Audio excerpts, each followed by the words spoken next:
Hey guys, in this video I'm going to show you an easy way to clean a dirty shower head. Now as you can see, my shower head has gotten clogged with calcium and lime deposits.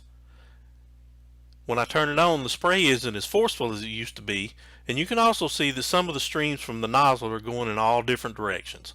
So we've definitely got a problem here. There are two ways you can use vinegar to clean your shower heads. Luckily, mine simply screws off with a wrench, so that makes it a lot easier. The other option, if your shower head won't come off, is to add about a cup of vinegar to a Ziploc baggie, place it over the shower head so the head is completely covered with vinegar, and then tape the baggie with the vinegar in it in place overnight. So, let's get to it and see if this really works. Okay, so now we're going to try this out here, and we're going to clean our shower head with nothing but just distilled white vinegar. So this is our shower head. We're just going to put it in a flat bowl.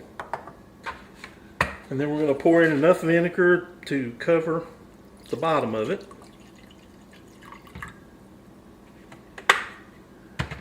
And then we're going to let it set in there for about 6 to 8 hours.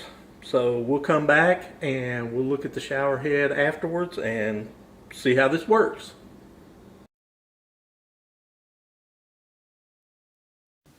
Okay, so we've got the shower head installed again, and it's soaked in the vinegar solution for about 6 hours. As you can see already, it's a whole lot cleaner than it was before we soaked it.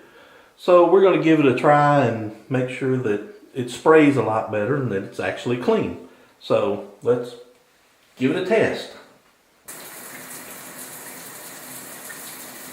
And as you can see, the spray is going straight out of the nozzles instead of all which way like it was before. So I would say that this is a resounding success on this test of cleaning your shower head with just simple straight vinegar.